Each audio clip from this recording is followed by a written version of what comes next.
ఒకసారి గమనిద్దాము. ఇది ఒక పేపర్ నుంచి తయారవుతుంది. ఈ పేపర్ ఎక్కడి నుంచి వస్తుంది అంటే, ఈ పేపర్ ఒక చెట్టు నుంచి వస్తుంది. ఈ చెట్టు ఎక్కడి నుంచి వస్తుందంటే మట్టిలో నుంచే వస్తుంది.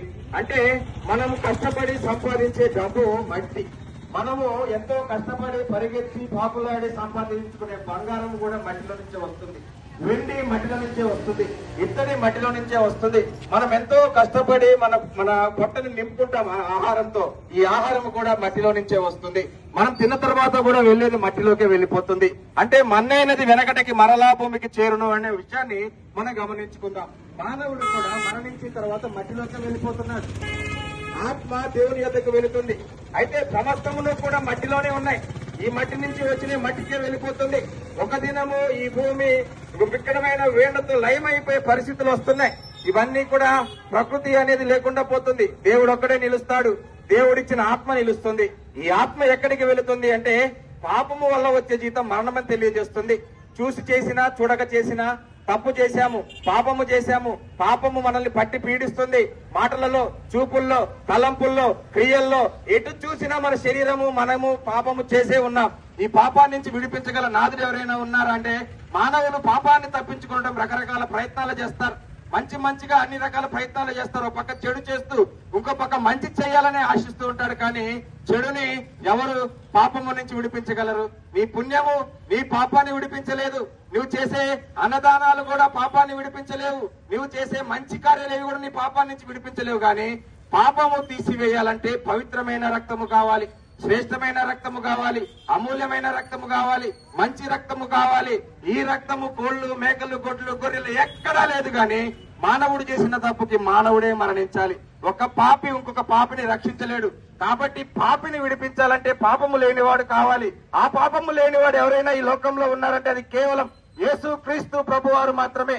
ఆయన నరరూప అవతారం ఎత్తాడు ఈ లోకానికి. ఆయన మానవతా మూర్తిగా ఈ లోకానికి ఆవిర్భవించాడు. నీ కొరకు నా కొరకు ఆయన ఈ లోకానికి జన్మించాడు. ఈ లోకంలో జన్మించిన దేవుణ్ణి మనము చాలా చిన్న చూపు చూస్తాం.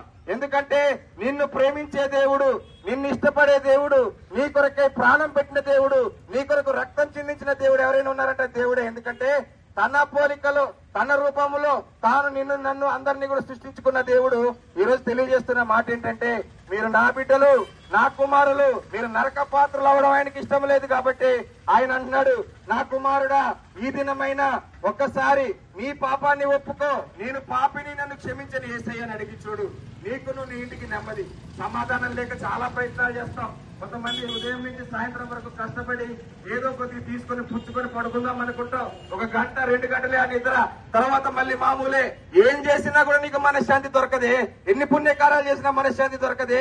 ఎవరు ఇవ్వలేని మనశ్శాంతి యేసుక్రీస్తు ప్రభువారు ఈ రోజు నీకు ఇవ్వడానికి ఇష్టపడుతూ వస్తున్నాడు. కాబట్టి డబ్బు మట్టి, బంగారం మట్టి, వెండి మట్టి, మనిషి మట్టి, అందరూ కూడా మట్టిలోకి వెళ్లిపోతారు.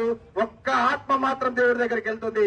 అక్కడికి వెళ్ళిన తర్వాత నీవు చేసిన సమస్త పాపాలకి లెక్క చెప్పాల్సిన పరిస్థితి ఉంది. కాబట్టి బ్రతికుండగానే యేసు రక్తంలో నువ్వు కడగబడాలి. కాబట్టి మానవుడిగా ఆయన వచ్చాడు. పాపము లేనివాడిగా వచ్చాడు. పాపం అనేది ఆయనకి లేదు. కానీ మనందరి పాపాలు, మన చూపు, మాట, తలంపు, శరీరంతో చేసిన పాపాలు ఆయన మీద ఆయన అన్ని ట్రాన్స్ఫర్ చేసుకొని అవన్నీ కూడా ఆయన మోసి భరించాడు. ఆయన అందుకే తలకి పుల్ల కిరీటం, కాళ్ళకి చేతులకి మేకులు, పక్కలో బల్లెం పోటు, ఒళ్ళంతా చీల్పించుకున్నాడు. ఆఖరి పొట్టు వరకు రక్తాన్ని కార్చి నీ కొరకు నా కొరకు ఆయన పవిత్రమైన రక్తాన్నిచ్చి మనల్కి విడుదల ఇచ్చాడు. అడగలేమా? నీ డబ్బు అడిగాడా? నీకు సంబంధించిన ఆస్తిపాస్తులు అడిగాడా? నిన్నేమడిగాడు అంటే నీ హృదయాన్ని అడిగాడు. ఒకసారి ఆలోచించు. నీ హృదయం దేవుడికి ఇచ్చి చూడు. ఎవరు ఇవ్వలేరు. మాయా మోసంలో పడిపోతున్నావు. దేన్నో ప్రేమిస్తావు, దేన్నో ఇష్టపడతావు, ఏదో కావాలనుకుంటావు, కానీ దేవుణ్ణి కావాలనుకోలేకపోతున్నావు. యేసు ప్రభు వారి రోజు చేతులు చాచి అడుగుతున్నాడు, అయ్యా నీ హృదయం నాకు ఇవ్వు. నీ హృదయం నాకు ఇస్తే నీకు నెమ్మది, సమాధానం నేను ఇస్తా. నీ శిక్ష యావత్తు నేను అనుభవించా, నిన్ను నేను విడిపిస్తానని చెబుతూ వస్తున్నాడు.